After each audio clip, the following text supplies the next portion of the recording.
사도신경 하심으로 5월 3일 화요일 부활절 기도여행 시작하겠습니다. 나는 전능하신 아버지 하나님 천지의 창조주를 믿습니다. 나는 그의 유일하신 아들 우리 주 예수 그리스도를 믿습니다. 그는 성령으로 잉태되어 동정녀 마리아에게서 나시고 본디오 빌라도에게 고난을 받아 십자가에 못 박혀 죽으시고 장사된 지 사흘 만에 죽은 자 가운데서 다시 살아나셨으며 하늘에 오르시어 전능하신 아버지 하나님 우편에 앉아 계시다가 거기로부터 살아있는 자와 죽은 자를 심판하러 오십니다. 나는 성령을 믿으며 거룩한 공교회와 성도의 교제와 죄를 용서받는 것과 몸의 부활과 영생을 믿습니다.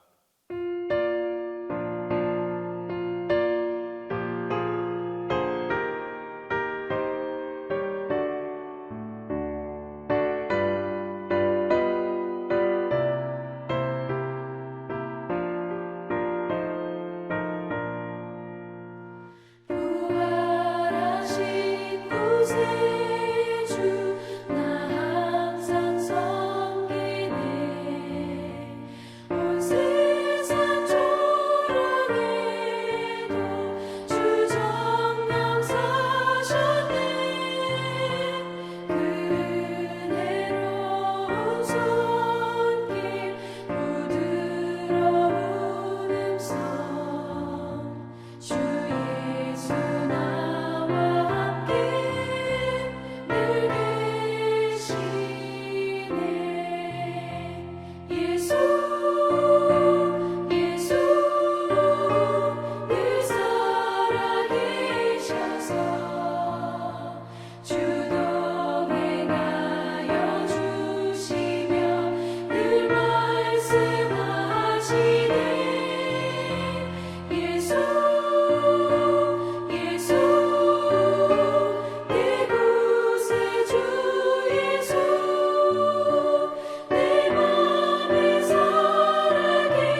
주 예수 이름 힘입어 이 복음 전하자.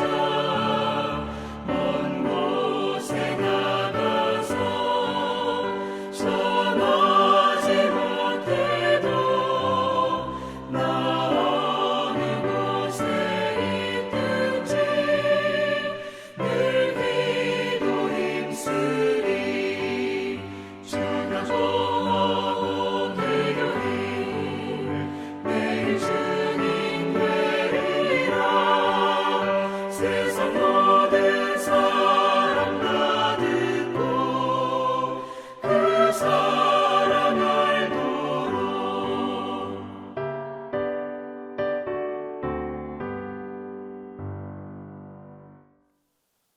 기도의 시간에 주신 하나님의 말씀은 요한복음 20장 19절에서 23절입니다.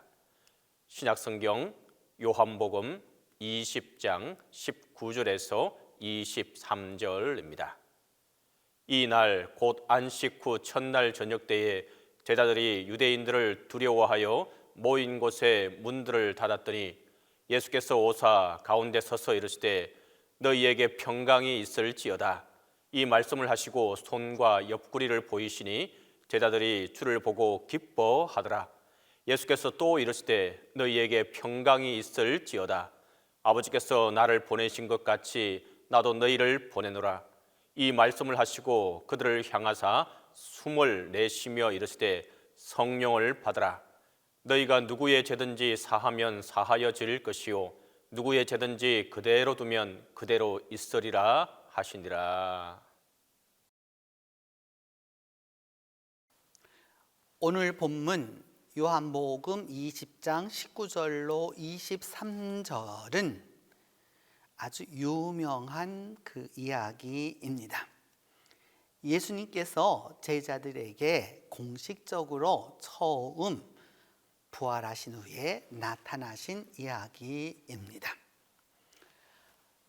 제자들은 또 그리고 사람들은 그리고 사도들과 그 위에 많은 사람들은 그 부활 사건이 일어난 첫 번째 부활절 그날 저녁에 두려워서, 왜 두려워했을까요? 유대인들과 또 서기관들과 바리새인들이 당연히 핍박하고 잡아갈 것이 너무도 두려워서 자기들의 있는 곳에 다 문들을 꼭꼭 걸어 잠그었습니다. 부활의 소식을 들었습니다. 그리고 부활의 현장에 가보기도 했습니다. 그런데 막상 그들은 부활을 체험하지도 못했고 부활을 경험하지도 못했습니다. 그래서 부활 소식을 들었고 부활의 현장에 가보아도 결국 부활은 없었던 것입니다. 그래서 그들은 두려워서 문을 꼭꼭 닫고 있었던 것이죠. 오늘도 동일합니다.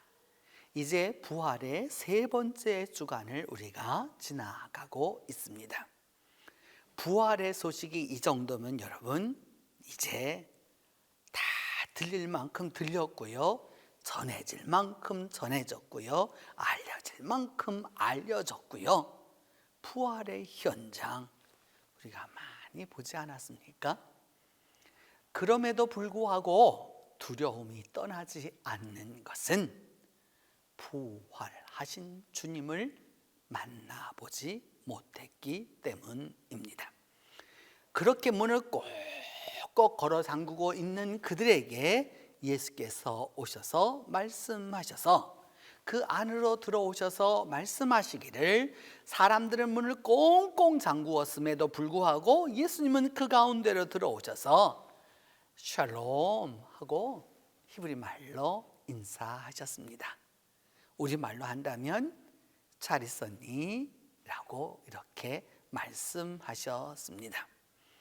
그리고 나신 다음에 제자들의 반응을 먼저 본 것이 아니라 예수님의 손과 이 양손과 그리고 옆구리를 직접 보여주시니까 그제서야 제자들이 예수님을 보고 기뻐했습니다. 분명히 예수님은 3일 만에 부활하신다고, 십자가에 달려 돌아가셨지만 3일 만에 부활하신다고 그렇게 수없이 말씀하시고 그렇게 수없이 약속하셨고 또 그렇게 말씀하셨음에도 불구하고 손에 못이 박힌 그 자국과 옆구리의 창자국을 보고서야 제자들은 기뻐했다라고 말씀하고 있습니다. 그러면서 주님께서 말씀하시기를 다시 샬롬 하고 말씀하셨습니다. 우리 인사법과 히브리 인사법은 다릅니다. 만났을 때도 뭐라고 인사하느냐? 샬롬 하고 인사하고요. 헤어질 때도 또 뭐라고 인사하느냐? 샬롬 하고 인사합니다. 만났을 때나 헤어질 때나 동일하게 인사하는 것이 히브리 인사법입니다. 예수님이 오셔서 샬롬 하고 인사하셨을 때에는 잘 있었니? 하는 만나는 인사입니다. 그런데 21절에서 예수님은 다시 제자들에게 샬롬 하고 말씀하십니다. 이 인사는 어떤 인사냐? 만났다라고 하는 반가움의 인사가 아니라 헤어짐의 인사입니다. 그러면서 예수님 말씀하시기를 아버지가 나를 보내신 것 같이 나도 너희를 보내노라 라고 말씀하셨습니다. 만나서 샬롬 하고 인사하시고 이제 그 부활의 모든 것을 보여주시고 난 다음 다시 샬롬 하시면서 아버지가 나를 보낸 것처럼 나도 너희를 보낸다 라고 이렇게 말씀하셨습니다. 부활을 들었고 부활의 현장에 가 보았고 부활하신 주님을 만나니가 해야 할 일이 무엇이냐?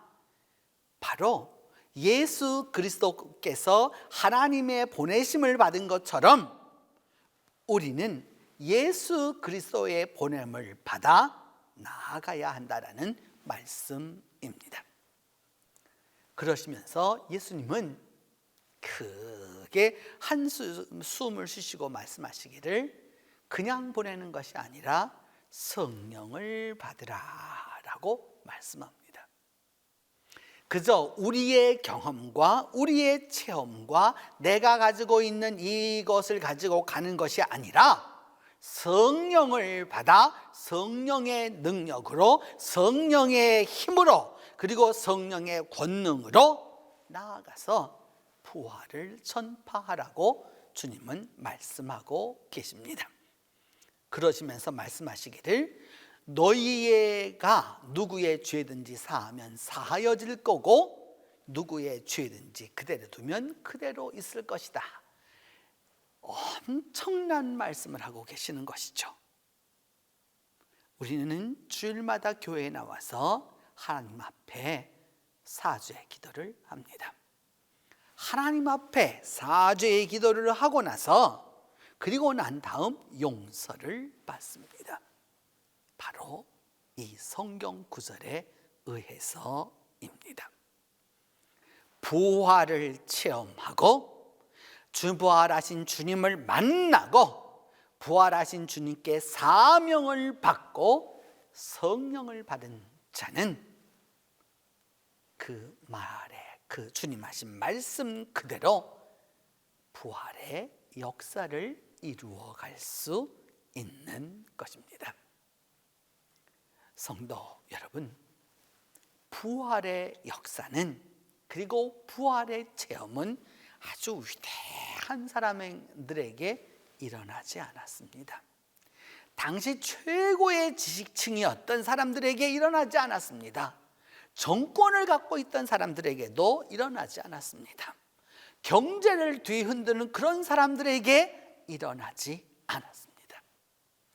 당시에 별 볼 일 없었던 사람들, 갈릴리에서 왔던 촌어부들, 그리고 갈릴리에서 무슨 선한 것이 나겠느냐라고, 나사렛에서 무슨 선한 게 나겠느냐라고 그렇게 멸시당하던 사람들에게 부활하신 주님이 나타나 주신 것이죠.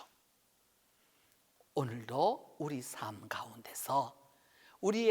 가운데서 우리가 나아가는 바, 주님 안에서 우리의 여러 가지 형편이 그렇게 자랑스럽지 못할지라도 우리는 부활의 소식을 들었고 부활의 현장을 보았고 또한 부활하신 주님을 만났습니다. 그리고 부활하신 주님에게서 사명을 받았습니다. 그렇다면 이제 우리의 할 일은 하나입니다. 그것은 바로 예수 그리스도의 복음을 전하는, 부활의 복음을 전하는 부활 전달자가 되는 것입니다. 부활의 증언자, 부활의 증거자가 되는 자에게 성령으로 함께하는 축복이, 성령으로 함께하는 그 은혜가 함께하게 될 것입니다. 기도합니다. 첫 번째는 아직도 내 마음속에, 내 속에 두려움이 있는데 하나님 이 두려움을 제거하여 달라고 함께 기도하겠습니다. 두 번째는 내게 찾아오셔서 샬롬 하고 인사하시는 그 주님을 만나 부활의 경험을 할 수 있도록 위하여서 기도합니다. 세 번째는 다시 샬롬 하시며 나아가서 그 부활의 복음을 전하기를 원하시는 그 주님의 사명을, 주께서 주신 사명을 감당할 수 있도록 위하여서 기도하겠습니다. 이 세 가지 제목을 놓고 함께 기도합니다. 은혜로우신 하나님, 부활 세 번째 주간을 지나가고 있습니다. 그럼에도 불구하고 우리가 부활의 소식을 들었고 부활절 예배를 드렸고 또한 부활하신 주님에 대한 그 현장을 보았고 부활하신 말씀을 많이 들었음에도 불구하고 여전히 우리 가운데에, 그리고 내 가운데에 내 속에 두려움이 있음을 주께서 아십니다. 주님, 이 시간 기도하고 또한 기도하오니 주님께서 은혜를 베풀어 주셔서 우리 마음속에 있는 이 두려움들을 다 제거하여 주시옵소서. 부활의 소식을 들었어도 여전히 두려워하고 있고 부활의 현장에 갔어도 여전히 두려워하고 있고 그러면서 여전히 마음의 문을 닫고 있는 우리 모두를 불쌍히 여기시사 주님, 이 두려움이 변화되게 하여 주시옵소서. 그리고 그 두려움 가운데 오셔서 샬롬하고 평화를 말씀하시는 예수 그리스도를 만나게 하여 주시옵소서. 주님의 손과 옆구리를 보고 제자들이 기뻐하였던 것처럼 우리 모두 또한 예수 그리스도의 손과 옆구리를 보고 주님께서 내게 말씀하시는 그 평강을 경험케 하여 주시옵소서. 마음의 평강을 더하여 주시고 물질의 평강을 더하여 주시고 가정의 평강을 더하여 주시고 일터의 평강을 더하여 주시며 또한 이 사회와 나라와 이 교회 위에 하나님의 평강으로 함께하여 주시옵소서. 또한 더불어서 주께서 우리를 보내시며 평강하기를 바라시며 샬롬하고 말씀하시는 주님께서 내게 주신 사명을 잘 감당하는 우리 모두가 될 수 있도록 하나님이 함께하여 주시옵소서. 그리함으로 말미암아 믿음 안에서 주님께서 우리에게 주신 그 길을 올바로 갈 수 있도록 하나님이 함께하여 주시옵소서. 자비로우신 하나님, 이 시간 기도하고 원하는 것은 아직도 이 땅 위에 주님의 부활 소식이 전해짐에도 불구하고 여전히 다툼이 있고 갈라짐이 있고 또한 전쟁이 있고 기근이 있고 아픔이 있음을 주께서 아십니다. 하나님 함께 하여 주시고 하나님 도와주셔서 믿음 안에서, 주 안에서 이 모든 일들을 올바로 감당하며 나아갈 수 있도록 하나님께서 이 땅 위에 다시 한번 평화를 더하여 주시옵소서. 부활하신 주님의 역사가 일어나도록 주께서 함께하여 주시옵소서. 이제는 주님께서 가르쳐 주신 기도로 오늘 기도회 마치도록 합니다. 하늘에 계신 우리 아버지, 아버지의 이름을 거룩하게 하시며 아버지의 나라가 오게 하시며 아버지의 뜻이 하늘에서와 같이 땅에서도 이루어지게 하소서. 오늘 우리에게 일용할 양식을 주시고 우리가 우리에게 잘못한 사람을 용서하여 준 것 같이 우리 죄를 용서하여 주시고 우리를 시험에 빠지지 않게 하시고 악에서 구하소서. 나라와 권능과 영광이 영원히 아버지의 것입니다.